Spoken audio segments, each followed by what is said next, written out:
우리는 지난주에 스데반의 죽음, 초대교회에 있었던 첫 순교에 대한 메시지를 들었습니다. 주제가 죽음이었습니다. 오늘은 그 스데반의 죽음 이후에 그 죽음이 초대교회에 어떤 영향을 끼쳤는가에 대한 그 죽음 이후의 사건을 다루고 있습니다. 그리고 8장에서는 오늘 또 교회가 획기적으로 한번 아주 역대급으로 급전환을 하는 그런 계기가 됩니다. 초대교회 안수집사님을 세우는 그런 새로운 시스템이 생기는 정도의 변화가 아니라 초대교회가 완전히 붕괴되고 교회가 전 세계로 흩어지는 그런 역대급의 변화예요. 아주 획기적이고 혁명적인 변화가 사도행전 8장에 회오리 바람처럼 교회 가운데 불었어요. 스데반의 순교는 한 개인의 죽음이죠. 한 개인의 영화롭고 아름다운 죽음. 이 땅을 떠나는 개인적인 종말을 맞이하는 죽음이지만 하나님은 이 죽음을 한 사람의 죽음으로 끝내지 않고 이 죽음을 통로로, 이 한 사람을 통로로 교회 전체의 시스템을 또 뒤집어 놓으세요. 그리고 교회의 아주 역동적인 에너지를, 그리고 전 세계로 뻗어나갈 수 있는 하나님의 그 복음의 능력을 이 죽음을 통해 사용하세요. 하나님은 한 사람의 그 복음의 능력, 한 사람의 삶을 통해 또 나라와 구조와 공동체와 조직을 바꿔가시기도 하세요. 그래서 그 죽음 이후에 교회가 어떤 급격한 변화가 있었는가, 그것이 오늘 교회의 메시지입니다.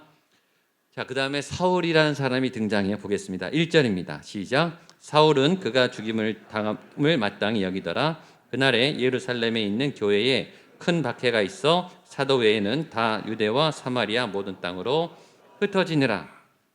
성경은 하나님의 말씀이죠. 우리는 성경을 통해 하나님을 만나요. 하나님을 배우고 예수님을 배우고 성령 하나님을 의지하는 법을 배워요. 성경은 하나님의 말씀이에요. 그러나 성경은 동시에 사람에 대한 이야기도 있습니다. 하나님을 믿은 사람들, 하나님을 믿었다가 배신한 사람들, 하나님을 거부한 사람들. 성경은 하나님의 얘기면서 동시에 사람들의 이야기예요. 지난주까지는 스데반의 얘기가 있었어요. 오늘은 사울이라고 하는 새로운 인물이 등장합니다. 이 사울은 나중에 바울이 되는 바로 그 사울입니다. 초대교회, 기독교 신학을 이루었던, 신학의 기독교의 정신을 이루었던, 기독교 신학을 정립했던 그 탁월한 인물인 그 사울, 사도 바울이 오늘 처음 등장합니다. 그리고 사도 바울은 아직 예수님을 믿기 전이에요. 예수님을 믿기 전부터 사울의 등장이 일어나고 그는 이제 초대교회의 아주 핵심적인 인물이 되죠. 전혀 새로운 캐릭터가 등장해요. 현대인들은 캐릭터에 관심이 많죠. 현대인들은 재밌는 스토리에 관심이 많아요. 흥미를 주는 스토리, 반전이 있는 스토리, 상상도 못했던 어떤 상상력이 있는 그 스토리, 반전에 반전을 거듭하는 아주 역동적인 스토리에 사람들이 감탄을 해요. 재밌어요. 쏙 빠지죠. 새로운 캐릭터, 아주 독특한 캐릭터, 재미있는 캐릭터, 이해할 수 없는 캐릭터, 어떻게 저런 사람이 있지? 라고 놀랄 그런 캐릭터들에 주목하죠. 모든 동화나 소설이나 드라마나 영화나 게임이나 히어로물이나 가요나 어떤 메시지, 스토리, 캐릭터 굉장히 중요하죠. 하나님은 이 캐릭터를 만드시는 창조주시죠. 하나님은 인생들의 아름다운 이야기를 쓰시는 기가 막힌 스토리텔러세요. 공상 속의 상상 속의 인물이 아니라 하나님은 실존 인물들을 다뤄가시는 실제 창조주시죠. 스데반, 또 사울, 또 오늘 빌립, 이런 하나님의 사람들의 이야기가 하나님의 계획에 따라 시작돼요. 동일하게 그 하나님은 스데반을 인도하셨듯이 사울을 인도하셨듯이 여러분의 걸음걸음을 인도하실 줄로 믿습니다. 그래서 사실 오늘 우리가 예배드리는 진짜 이유는 사울도 궁금하고 스데반도 궁금하지만 그 사람들은 남이고 사실은 내 얘기가 궁금한 거예요. 그래서 여기 와 있는 거죠. 하나님, 내 얘기는 어떻게 되나요? 나라는 캐릭터는 도대체 어떤 사람인가요? 우리가 오늘 스데반과 사울의 이야기를 통해서 듣고 싶은 얘기는 나에 대한 얘기죠. 스데반도 좋고 사울도 좋지만 그 사람들을 통해 나에게 말씀하시는 하나님이 나를 향하신 나의 이야기. 특별히 세 가지. 나의 과거의 스토리. 하나님, 내 과거는 어땠나요? 내가 6개월 동안 잘 살았나요? 내가 지금까지 잘 살고 있나요? 하나님의 평가와 해석. 과거의 그 사건이, 그 실패가, 그 만남이, 그 결정이 그때는 참담했고 그때는 비참했는데 이게 나중에 재해석이 되지 않습니까? 해석이 내 관점이 시야가 넓어지고 믿음이 깊어지고 세상에 대한 식견이 넓어지면 해석이 달라지잖아요. 나의 해석도 바뀌지만 하나님의 해석, 하나님은 내 과거를 어떻게 해석하고 계신가? 하나님은 그때 그 사건을 어떻게 평가하고 계신가? 그 하나님의 평가와 해석을 듣는 시간이 이 시간이 하나님 오늘 말씀을 통해 여러분의 과거를 풀어주세요. 그 사건은 이런 거였어. 그때 그 경험은 하나님이 이런 계획 때문이었어. 말씀을 보다 보면 이게 풀려요. 저는 여러분들이 여러분의 이야기가 성령님을 통해 말씀을 통해 풀어지게 되기를 축복합니다. 두 번째는 지금이죠. 내가 여기 왜 있는 건지, 하나님 왜 여기까지 오늘 여기에 오게 하셨는지, 내가 여기에 있어야 하는 이유와 목적은 뭔지, 지금이 해석이 되는 거죠. 지금이 해석되는 건 굉장히 중요한 거예요. 그 다음에 내일이 해석돼야죠. 나는 그래서 어디로 가야 하는지, 내 인생의 스토리는 지금 어디를 향해 가고 있는 건지, 나는 어떻게 결정해야 하는 건지. 하나님이 오늘 이 스데반의 얘기, 사울의 얘기를 통해서 여러분에게 말씀하신 줄로 믿습니다. 그러니까 하나님께 집중하세요. 여기서 딴 거 하지 마. 하나님 만나러 오셨으니까 딴 생각하지 마시고 내 영혼아 하나님만 바라라. 내 영혼아 잠잠히, 다른 생각들은 다 잠잠하고 내 영혼이 온전히 100% 하나님만 집중하라. 그 음성을 들어라. 그 지혜의 음성에 귀 기울이시는 여러분 되시기를 축복합니다. 그리고 그 스데반이 죽자 어떤 일이 생겼는가? 교회에 핍박이 생겼어요. 우리 1절을 한 번 더 보겠습니다. 시작. 사울은 그가 죽임 당함을 마땅히 여기더라. 그날에 예루살렘에 있는 교회에 다 유대와 사마리아 모든 땅으로 흩어지니라. 여러분, 하나님의 이야기 전개는 이게 굉장히 긴박하고 빠르게 움직여요. 그리고 예측을 할 수가 없어요. 여러분, 지금까지 여러분의 인생도 예측을 못했죠. 여러분이 예측하고 여기 오신 분이 없을 거예요. 20년, 30년 전에 오늘 여기 있을 거라고 예측한 분은 거의 없을 거예요. 하나님이 우리를 급속도로 막 이끄세요. 스데반이 죽을 줄 아무도 몰랐어요. 스데반이 죽자마자 어떤 일이 일어나는가? 교회가 대대적인 핍박을 받았어요. 여러분, 우리의 기대는 누가 희생했다, 누가 죽었다, 누가 헌신했다, 땀을 흘렸다, 순종했다, 그러면 기대 심리가 있잖아요. 보상 심리. 이렇게 헌신했으니까 하나님 그 다음에 복을 주시겠지. 내가 이만큼 헌신했고 순종했으니까 이 다음에 이런 은혜가 기다리겠지. 이게 우리의 마음이에요, 사실은. 초대교회 첫 피가 흘려졌어요. 순교자가 죽었다고요. 그건 엄청난 사건 뒤에 하나님이 교회에 은혜를 주셔야 될 줄 우리는 기대하는데 그게 아니라 초대교회는 큰 핍박이 임해요. 이 사실은 좀 우리를 당황스럽게 하죠. 하나님이 희생했는데, 스데반이 죽었는데, 그런 큰 희생자가 나왔는데 하나님 여기에 더 큰 피를 부르게 하시면 어떡합니까? 이 스데반의 순교가 교회 핍박에 어떻게 기폭제가 됐어요. 이 핍박하는 사람들이 피를 보니까 더 잔인하게 교회를 적극적으로 공격하기 시작했어요. 그래서 교회가 깨집니다. 예루살렘 교회가 무너진다고 해요. 더 큰 교회적인 시련이 가중됐습니다. 내가 기껏 주님을 향해 수고했는데, 내가 이를 악물고 최선을 다해 있는 힘을 다해 주님께 순종했다면 우리는 주님의 위로와 또 주님의 역전을 기대해요. 그런데 그렇지 않은 경우도 많죠. 요셉이 보디발의 집에서 그 청소년이 노예로 잡혀와서, 전에 말했지만 여러분, 노예는 주 5일 근무제 그런 거 없어요. 뭐 근무 시간 그런 거 없죠. 24시간 365일 비상대기입니다. 쉬는 시간이 없어요. 청소년이 보디발의 집에서 그렇게 충성했어요. 그러면 하나님이 그 다음 넥스트는 잘 열어줘야 되는데 누명을 쓰고 감옥에 가요. 더 안 좋아졌어요. 다윗이 용기를 내서 골리앗 앞에 섰어요. 일반 정규 군사훈련 받은 특공대들까지 다 발뺌하는 그 두려운 사람 앞에 믿음으로 섰고 만군의 여호와의 이름으로 물매를 던져 골리앗을 무너뜨렸어요. 잘했죠. 영웅이 되는 줄 알았어요. 그러나 사울의 질투와 사울의 무력과 사울의 암살자들 때문에 3천 명의 주께서 10년간 방황했어요. 하나님의 말씀에 순종한 결과였어요. 제자들이 예수님 때문에 집을 버리고 가족을 버리고 직장을 버리고 주님을 따랐어요. 성령을 받고 교회를 세웠어요. 그러나 그 12사도 중에 한 사람 말고 다 순교했어요. 하나님 앞에 순종하고 헌신한 그 결과는 우리의 기대 밖이에요.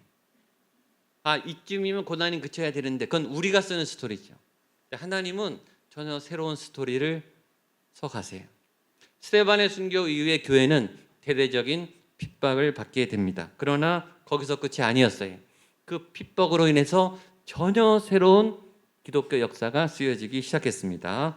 우리 1절을 한 번만 더 읽겠습니다. 시작. 사울은 그가 죽임 당함을 마땅히 여기더라. 그날에 예루살렘에 있는 교회에 큰 박해가 있어 사도 외에는 다 유대와 사마리아와 모든 땅으로 흩어지니라. 그 교회가 깨져서 예루살렘 교회가 박살이 나서 어떻게 됐는가? 재앙이 왔는가? 그렇지 않고 그 흩어진 사람들이 전 세계로 나가서 복음을 전하는 역사가 비로소 시작된 거예요. 예수님의 지상 명령, 땅 끝까지 이르러 아버지와 아들과 성령의 이름으로 세례를 주고 예루살렘과 유다와 사마리아 땅 끝까지 이르러 내 증인이 되리라 하신 말씀이 지금 이루어지기 시작한 거예요. 예루살렘 교회 큰 대형 교회 하나가 무너짐으로 전 세계 복음이 아주 급속하게 퍼져나가는 우리가 상상도 못했던 하나님의 새로운 이야기가 복음의 영적 역사가 시작되는 거예요. 이걸 누가 예상을 했겠어요? 우리는 상상을 할 수가 없어요. 여러분의 2019년 이 7월부터의 이 새로운 반전이 어떻게 일어날지 누가 예상을 할 수 있습니까? 아무도 예상하지 않은 하나님의 영적 새로운 길이 열릴 수 있게 되기를 주님의 이름으로 축복합니다. 그러니까 최악이 아닌 거예요. 어느 때는 우리는 막다른 골목에 나는 왔다고 생각하는데 그게 내 판단이죠. 내가 볼 때는 막다른 골목인데 하나님은 하늘에서 보니까 길이 보이시죠. 하나님의 계획은 달라요. 내 길은 너희 길과 다르다. 그러므로 우리의 고난과 우리의 절망보다 더 중요한 것은 여러분을 향한 지금 하나님의 뜻이에요. 그게 더 중요해요. 그걸 물으세요. 하나님, 나는 지금 막다른 길에 와 있는데, 하나님, 나는 지금 한계인데, 나는 지금 절망인데, 하나님의 계획을 보게 해주십시오. 도대체 하나님의 뜻이 뭡니까? 하나님 움직여 주십시오. 그 고난이, 그 절망이, 그 막다른 골목이 오히려 새롭게 영적인 물꼬가 트이는 하나님의 놀라운 반전의 시작임을 여러분도 경험하게 되기를 축복합니다. 오히려 위기는 아무 일이 없는 거일 수 있어요. 오히려 위기는 너무나 잘 풀리는 현실일 수도 있습니다. 제 친구가 새로운 교회로 담임 목회를 나갔어요. 교인은 한 400명 된 교회고 30년 된 교회입니다. 빚이 없어요. 자기 건물이고요. 교회 분위기도 좋습니다.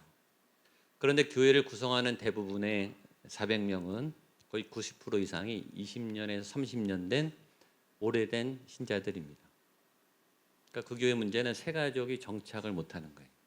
새 가족이 오는데 2주, 3주, 한 달, 두 달 다니다가 못 다니시고 정착을 못하세요. 그 교회 왜 새 가족들이 정착을 못할까요? 90% 이상 20, 30년 된 30년 된 그런 그 교회 안에 그 구성원의 친밀도가 너무 강하기 때문이에요. 본인들끼리는 너무 친해요. 너무 재밌어요. 그 사역이 너무 잘 돼요. 그래서 새로운 분들이 들어오는 게 불편한 거예요. 새로운 분들이 끼어서 들어갈 자리가 없어요. 본인들끼리는 문제없이 잘 지내세요. 이 교회는 건강한 교회일까요? 보는 시각에 따라 다르겠죠. 그러나 굉장히 위험한 교회일 수 있죠. 병들어가는 교회일 수 있어요. 새 생명이 잉태되지 않는다면 그 생명은 죽은 생명이죠. 교회만 그런 게 아니에요. 내 신앙은 어떤가? 나는 새 은혜에 대한 갈망이 있는가? 나는 익숙한 사람들이 아닌 새로운 사람들에 대한 마음이 열려 있는가? 새로운 사람에게 내 자리를 양보할 준비가 되어 있는가? 오늘 성경은 우리에게 그 질문을 물어봅니다. 하나님은 스데반의 순교를 통해서 예루살렘 교회를 박살을 내셨어요. 그리고 온 성도를 전 세계로 흩으셨어요. 12사도를 남기고 다 흩어졌다 그랬어요. 하나님의 목표는 예루살렘 교회가 대형 교회가 되는 게 아니셨어요. 교회를 크게 부흥하고 성장시키는 게 하나님의 목표가 아니었어요. 물론 하나님은 교회를 부흥시키셨어요. 그러나 그것은 시작이었어요. 교회를 부흥시킨 이유는 전 세계로 쪼개기 위함이셨어요. 그럼 왜 하나님은 이렇게 강력한 순교와 핍박이라고 하는 도구를 통해서 교회를 흩으셨을까요? 왜일까요? 자발적으로 안 흩어지거든요. 그게 우리의 속성이에요. 우리는 익숙한 걸 좋아해요. 우리는 편안한 걸 좋아해요. 새로 오신 분들의 목표는 뭐냐면 교회에 잘 정착하는 거예요. 그리고 자리를 잡는 거예요. 여러분, 교회 항존직이 되는 것은 자리를 잡는 게 목표가 되서는 안 되는 거예요. 그런 교회를 병들게 되는 거예요. 그런 목표를 가지신 분들은 신앙이 병든 거예요. 교회는 자리를 잡는 데가 아니. 교회는 모여서 은혜를 받고 흩어지는 거예요. 나아가야 되는 거예요. 그게 오늘 사도행전의 교회가 우리에게 알려주는 굉장히 강력한 메시지. 물론 이해는 합니다. 왜냐하면 6일 동안의 세상살이가 너무 치열하고 너무 힘들어요. 요새는 정말 봉사를 시키기가 미안할 정도로 삶에서 지쳐 계세요. 새벽부터 얼마나 경쟁 있고 치열한 삶을 사는지 녹초가 돼서 오세요. 그래서 사실은 위로를 받고 은혜 받고 하나님의 말씀으로 공급을 받으셔야 되죠. 그건 오케이. 그러나 안주는 위험한 거예요. 믿음이 안주되면 믿음이 병들고 믿음이 흔들리면 여러분의 삶이 통째로 흔들립니다. 목양교회도 마찬가지고 현대 한국교회가 잘하는 게 있고 잘못하는 게 있어요. 사람들을 모이게 하는 전략, 예배를 부흥하게 하고 새가족을 정착하게 하고 교구를 세팅하고 교회 학교를 세워나가고 사역과 프로그램을 해서 사람들을 모이게 하는 데는 많은 에너지를 써요. 어디에 에너지를 안 쓰죠? 흩어지는 데 안 쓰게, 갈라지는 데 안 쓰게, 교회를 나누는 데는 에너지를 안 쓰는 거예요. 연구할 생각도 안 하고 경험한 적이 없어요. 성경은 이렇게 나와 있는데. 왜냐하면 교인이 줄어들까 봐 그게 겁이 나는 거예요.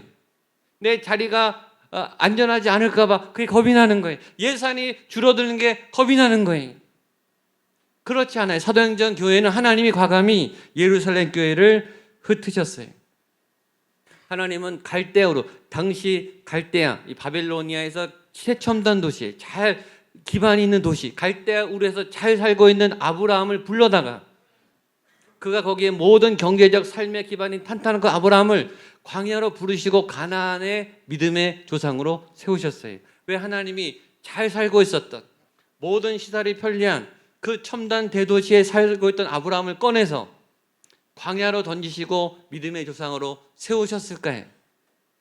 저는 이렇게 답을 얻었어요. 갈대아우르라고 하는 대도시에 살기에 아브라함의 그릇이 너무 크니까. 여러분, 한 도시 안에 살기에 인간의 그릇은 너무 커요. 하나님은 갈대아우르에서 아브라함을 꺼내셔서 더 넓히셨어요. 민족의 아비 믿음의 조상으로 세워주셨어요. 저는 여러분들이 구리시에서 살기에는 너무 큰 그릇이라고 믿습니다. 너무 좁잖아요. 서울에서 살기는 너무 좁잖아요. 한국에서 살기는 너무 여러분들이 큰 그릇이세요. 눈을 들어 동서남북을 바라보라. 하나님이 아브라함에게 그랬어요. 눈을 높이 들어 하늘을 바라보라. 하나님의 꿈, 하나님의 계획, 여러분을 향한 하나님의 부르심, 우리 향해 꿈을 크게 가지고 뻗어나가게 되시기를 축복합니다. 그 얘기가 진행되는 중간에 갑자기 2절에 또 스데반의 얘기가 반복됩니다. 보겠습니다. 2절입니다. 시작. 경건한 사람들이 스데반을 장사하고, 그렇죠. 스데반 얘기로 마치고 교회가 흩어졌다는 얘기가 나오고 갑자기 스데반의 얘기가 나왔어요. 삽입된 절 같아요. 그런데 스데반의 얘기를 굳이 넣은 이유가 뭘까? 스데반이 그만큼 중요한 인물이고 스데반의 죽음은 강력한 메시지가 있다는 거예요. 지난주에 전한 스데반의 죽음의 메시지를 꼭 기억하세요. 그리고 오늘 메시지에 하나가 더 추가돼요. 자, 스데반이 죽었을 때 그를 장사한 사람들이 어떠한 사람이었다고 성경이 말하죠? 경건한 사람들. 따라서 경건한 사람들. 네, 경건한 사람들. 스데반의 장례식에 누가 왔는가? 경건한 사람들이 왔어요. 질문: 왜 스데반의 장례식에 경건한 사람들이 왔을까요? 스데반이 경건한 사람들이었으니까. 스데반이 경건한 사람이었으니까 경건한 사람이 왔겠죠. 그렇죠? 그럼 기도 많이 하시는 분 옆에는 기도 잘하시는 분들이 같이 계세요. 중보 기도자들. 봉사 잘하시는 분은 봉사 잘하시는 분이 어울려요. 술 잘 마시는 분들은 술 친구들이 있겠죠. 그분이 돌아가시면 술 친구가 조문을 오겠죠. 그렇죠? 운동 잘하시는 분은 돌아가시면 운동 잘하시는 친지분들, 친구분들이 오실 거예요. 스데반의 죽음에는 누가 왔다? 경건한 사람들이 왔다. 그게 그 사람의 평가예요. 여러분의 장례식에, 나의 죽음에 경건한 사람들이 많이 오게 되기를 축복합니다. 인격이 건강하고 이 사람을 위해 진정으로 웃어줄 수 있는, 이 사람이 힘들 때 마음 놓고 기댈 수 있는 그런 경건한, 신뢰할 수 있는 믿음의 사람들. 여러분들의 인생이 그런 사람들과 더 많이 함께 하시고, 또 우리가 이 세상을 떠나는 그 순간에 그런 경건한 사람들이 나를 위해 울어주는 그렇게 삶을 마감하는 저와 여러분 되시기를 축복합니다. 그리고 계속 교회의 흩어짐의 이야기는 계속됩니다. 3절과 4절입니다. 시작. 사울이 교회를 멸할새 각 집에 들어가 남녀를 끌어다가 옥에 넘기니라.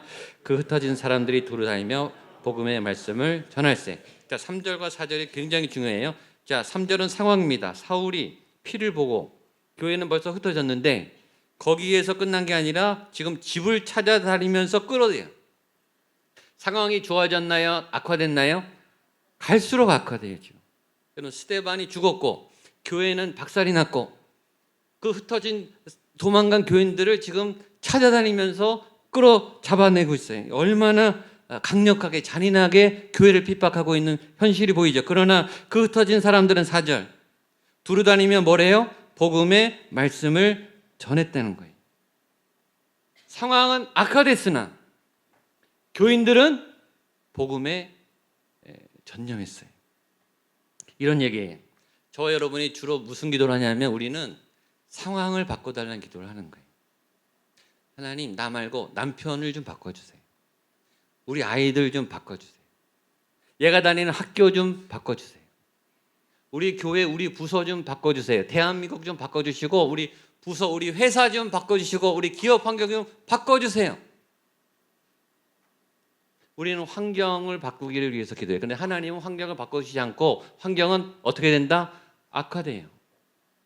하나님이 우리의 기도를 거절하는 것처럼 보여요. 그런데 하나님은 환경을 바꾸지 않고 뭘 바꾸냐면 교인을 바꾸시는 거예요. 그 교인이 바뀌니까 복음은 더 전파된 거예요. 무슨 말이죠? 교인이 바뀌니까 환경이 바뀌기 시작하는 거예요.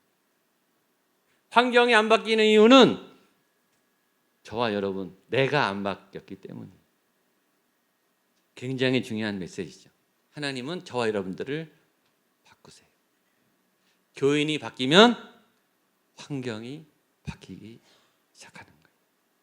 여러분이 바뀌면 여러분의 가정이 바뀌기 시작하는 거예요. 우리가 바뀌어야 대한민국이 바뀌는 거예요. 내가 변해야 내 상황이 좋아져요. 내가 좋아져야 내 상황이 좋아져요. 하나님은 우리가 원하는 방향으로 안 움직이세요. 우리가 싫어하는 방향으로 막 트세요. 우리를 막 바꾸시죠. 저와 여러분을 바꾸시는 하나님의 인도하심 앞에 순종하는 여러분 되시기를 축복합니다. 그렇게 듣고 싶은 말은 아니지만 하나님은 그렇게 하신다니까요. 그 중에 한 사람이 빌립이에요. 빌립이 오늘 나옵니다. 보겠습니다. 5절로 8절 마지막 시작. 빌립이 사마리아 성에 내려가 그리스도를 백성에게 전파하니 말도 듣고 행하는 표적도 보고 한 마음으로 그가 하는 말을 따르더라. 많은 사람에게 더러운 귀신들이 크게 소리를 지르며 나가고 또 많은 중풍병자와 못 걷는 사람이 나오니 그 성에 큰 기쁨이 있더라. 오늘 설교 제목이죠. 한번 따라하시죠. 그 성에 큰 기쁨이 있더라. 그 성에 큰 기쁨이 있더라. 빌립은 사마리아 갔어요. 예루살렘 교회가 핍박이 없었다면 예루살렘 교회 있었겠지만 그가 핍박 때문에 사마리아 성에 역사가 일어나기 시작한 거예요. 스데반이 지나고 빌립이라고는 새로운 인물이 또 등장했어요. 하나님은 새로운 사람을 등장시켜요. 하나님은 새로운 일꾼을 세우세요. 그리고 사마리아 전도라는 새 일을 행하세요. 2019년 하반기에 하나님은 여러분에게 새로운 만남을 주시고 새로운 일을 행하실 줄로 믿습니다. 빌립이 뭘 했냐면 복음을 전했고 빌립의 말도 듣고 말씀도 듣고 행하는 표적도 보고 복음의 내용과 복음의 능력이 같이 나갔어요. 이게 진짜 복음이에요. 복음은 말로 할 뿐만 아니라 복음의 능력이 함께 나가야 복음이에요. 이게 진짜 복음이에요. 여러분에게 복음의 말과 복음의 능력이 동반되기를 축복합니다. 복음의 능력은 세 가지. 첫 번째, 더러운 귀신이 나갔어요. 죄가 떠나갔어요. 죄가 튕겨나가야 돼요. 복음은 내 안에 박힌 죄가 복음이 들어오면 이게 튕겨나가야 돼요. 죄의 습관이 끊어져야 돼요. 술과 담배와 저주와 내 안에 상처가 복음으로 인해 오늘 끊어질 지어다. 선포하세요. 그게 복음의 능력이에요. 두 번째, 질병이 떠나갔어요. 내 안에 병마가 걸죠. 병이 마귀처럼 재앙처럼 와요. 내가 쫓아낼 수 없는 이 아픔과 통증과 고통이 복음의 능력으로 떠나갔어요. 오늘 치유가 임하기를 축복합니다. 세 번째, 그 성에 기쁨이 임했어요. 기쁨. 하나님을 믿는 사람의 표적 기쁨. 우리는 긴장하고 살아요. 내 신앙이 건강한가? 내 얼굴에 기쁨이 있는가? 거의 맞아요. 우울하면요 기쁨이 없어요. 고민이 꽉 쌓여 있으면 웃음이 안 나와요. 그 찬양이죠. 내게 샘솟는 기쁨. 기쁨이 샘솟듯이. 나는 기쁠 이유가 없는데 내 안에 이 샘솟는 기쁨이 이렇게 임하는 거예요. 그게 하나님의 기쁨이에요. 그게 복음이 올 때 일어나는 현상입니다. 저는 하반기를 시작하는 여러분에게 이 샘솟는 기쁨이 임하게 되기를 축복합니다. 이게 하나님이 찾아올 때 일어나는 반응이. 오늘 이 마지막은 함께 찬양함으로 마치러 갑니다. 자리 한번 일어나시죠. 우리 아까 했던 나의 반석이신 하나님.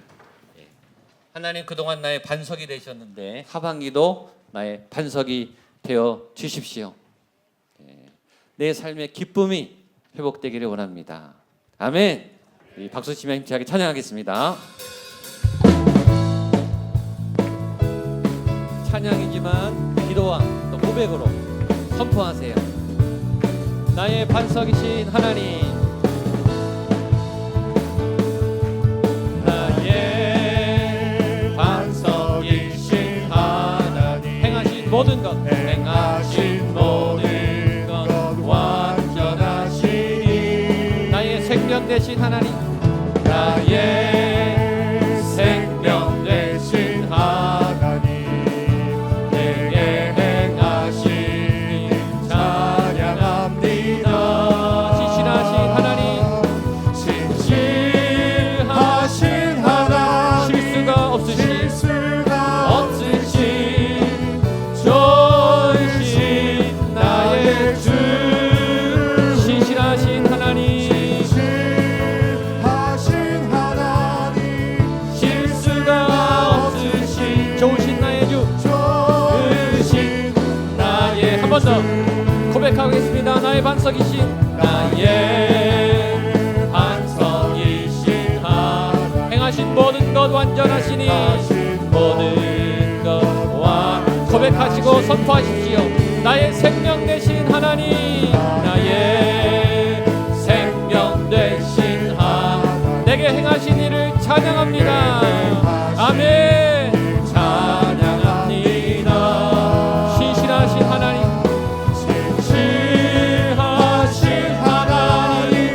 실수가 없으신 좋으신 나의 주, 나의 주, 신실하신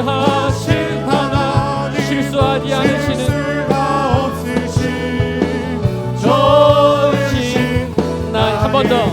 신실하신 하나님, 신실하신 하나님, 실수하지 않으시는 없으신 좋으신 나의 주, 신실하신 하나님, 실수가 없으신 좋으신 나의 주, 좋으신 나의 주, 좋으신 나의 주, 좋으신 나의 주, 좋으신 나의 주, 좋으신 나의 주. 아멘, 아멘. 신실하신 하나님, 신실하신 하나님, 실수가 없으신 하나님께 마음을 드리며 찬양하십시오.